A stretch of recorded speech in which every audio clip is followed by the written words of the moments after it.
ત્રીજો શુદ્ધ ભાવ અધિકાર.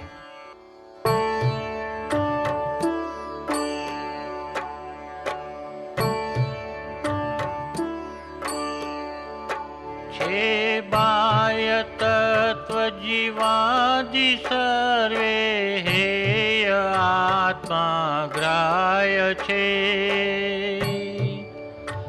जे कर्मथी उत्पन्न गुण पर्यायथी व्यतिरिक्त छे. जीवनेन स्थान स्वभावना मानापमान तणा नहीं. जीवनेन स्थानो हर्षना स्थानो अहर्ष तणा नहीं. स्थिति बंध स्थानो प्रकृति स्थान प्रदेश ना स्थानो नहीं. अनुभाग ना नहीं स्थान जीवने उदय ना स्थानो नहीं. स्थानो न क्षायिक भावना क्षायोपशमिक तणा नहीं. स्थानो न उपशम भावना के उदय भाव तणा नहीं. चौगति भ्रमण नहीं जन्म मरण न रोग शोक जरा नहीं. कुल योनि के जीव स्थान मार्गण स्थान जीवने छे नहीं. निर्दंड ने निर्द्वंद निरमम शरीर निराग छे. निर्दोष निर्भय निरवलंबन आत्मा निर्मूढ़ छे.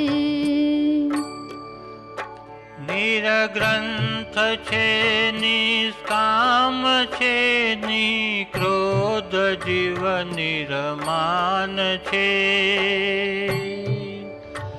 निशल्यते निराग निरमद सर्वदोष विमुक्त छे. स्त्री पुरुष आदि कपर्ययो रसवर्ण गंध स्पर्शने संस्थान ते मज सहनन सौ छे नहीं जीव द्रव्यने. जीव चेतना गुण अरस रूप अगंध शब्द व्यक्त छे. वड़ी लिंग ग्रहण विहीन छे संस्थान भाक्युन तेहने. जेवा जीवो छे सिद्ध गत तेवा जीवो संसारी छे. जेथी जन्म मरणादीन ने अष्ट गुण संयुक्त छे. अशरीर ने अविनाश छे निर्मल अतीन्द्रिय शुद्ध छे. जमलोक अग्रे सिद्ध ते रीत जान सौ संसारीने. आ सर्व भाव कहेल चे व्यवहार नयना आश्रये.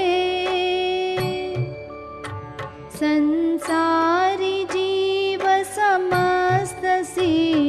स्वभाविषु तनयाश्रये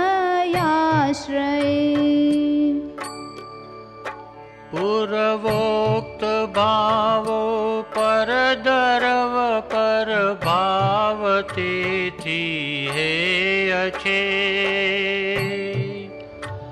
आत्मा ज छे आदेय अंत तत्वरूप निज द्रव्य जे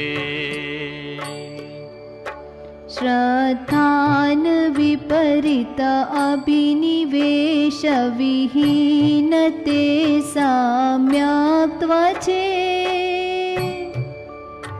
संशय विमोह विभ्रांति विरहित ज्ञान सम्यक ज्ञान छे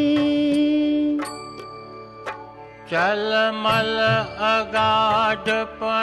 अगाढपणारहित श्रद्धान ते सम्यक्त्व छे आदेय हेय पदार्थनो अवबोध सम्यक ज्ञान छे जिन सूत्र समकित हेतु छे ने सूत्र ज्ञाता पुरुष जे ते जाण अंतर हेतु तग मोह क्षयादिक जे मने सम्यक् सम्यक ज्ञान ते मज चरण मुक्ति पंथ छे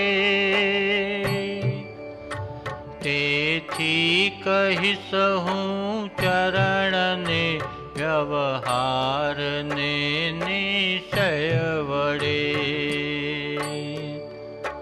व्यवहार नय चारित्रमा व्यवहारनु तप होय छे तप होय छे निश्चय थकी चारित्र जानी